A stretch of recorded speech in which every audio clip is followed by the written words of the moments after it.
Hi friends, എല്ലാവരും സുഖമായിരിക്കുന്നു വിശ്വസിക്കുന്നു. നമ്മൾ കാലത്തിനൊരു കപ്പ് കാപ്പി കുടിച്ച് വീട്ടിലത്തെ പണികളൊക്കെ തുടങ്ങിയിട്ടാണ്. ഇത് നമ്മൾ ഉച്ചയ്ക്ക് കഴിക്കാനുണ്ടായിരുന്നു. അത് കഴിച്ച് കഴിഞ്ഞതിന് ശേഷം നമുക്കൊന്ന് പുറത്ത് പോകാനുണ്ടായിരുന്നു. അങ്ങനെ പോയി മക്കൾക്ക് ഇളനീരിൻ്റെ ജ്യൂസ് വേണമെന്ന് പറഞ്ഞപ്പോൾ നമ്മൾ തിരൂരുള്ള മരുപ്പച്ചേന്ന് അവർക്ക് ജ്യൂസൊക്കെ മേടിച്ച് കൊടുത്ത് അതിന് ശേഷം കസിൻ്റെ കൂടെ ഒന്ന് ബീച്ചിൽ പോകണമെന്ന് പറഞ്ഞു. അവൾക്ക് കമ്പനിക്ക് ആളില്ല പറഞ്ഞു. അങ്ങനെ അവളെ കൂടെ പുറത്തൊക്കെ ഒന്ന് പോയി. സ്കൂളൊക്കെ അവധി ദിവസം ആയതുകൊണ്ടാണെന്ന് തോന്നുന്നു. നല്ല തിരക്കായിരുന്നു കേട്ടോ ബീച്ചിൽ. തിരമാലകൾ ഇങ്ങനെ നോക്കി നിൽക്കുമ്പോഴാണ് എന്തോ ബാക്കിലൂടെ കുതിര പോണേ കാണുന്നത്. അവിടെ ഒന്ന് ശ്രദ്ധിക്കണേ, ഞങ്ങൾക്കൊരു സംഭവം കാണാൻ പറ്റൂ കേട്ടോ.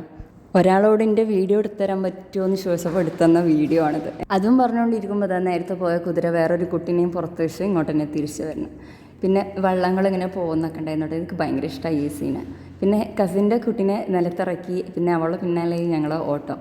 സൂര്യൻ ഏകദേശം അസ്തമിക്കാനായി. ഇനി ഇവിടുന്ന് ഇറങ്ങിയിട്ടില്ലെങ്കിൽ നല്ല ബ്ലോക്ക് കിട്ടും. അതുകൊണ്ട് ഞങ്ങൾ അവിടെ നിന്ന് ഇറങ്ങി ഒരു മാങ്ങയൊക്കെ മേടിച്ച് കഴിച്ച് പ്രതീക്ഷിച്ചതുപോലെ തന്നെ ഇപ്പം തന്നെ നല്ല ബ്ലോക്കാണ് കേട്ടോ. ബ്ലോക്കിൽ നിന്നൊക്കെ രക്ഷപ്പെട്ട് വന്ന് നോക്കുമ്പോൾ ഞങ്ങളുടെ കൂടെയുള്ള ആളെ കാണുന്നില്ല. അങ്ങനെ കുറച്ച് നേരം അവരവിടെ വെയിറ്റ് ചെയ്ത് നിന്ന് വീട്ടിലെത്തി രാത്രിയിലേക്കുള്ള ഫുഡ് ഉണ്ടാക്കി. ഇവർക്ക് നെയ്ച്ചോറും പിന്നെ സോയാബീൻ്റെ ഒരു റോസ്റ്റ് പോലെ ഒരു സംഭവമാണ് ഉണ്ടാക്കി കൊടുത്തിട്ടുണ്ടായിരുന്നത്.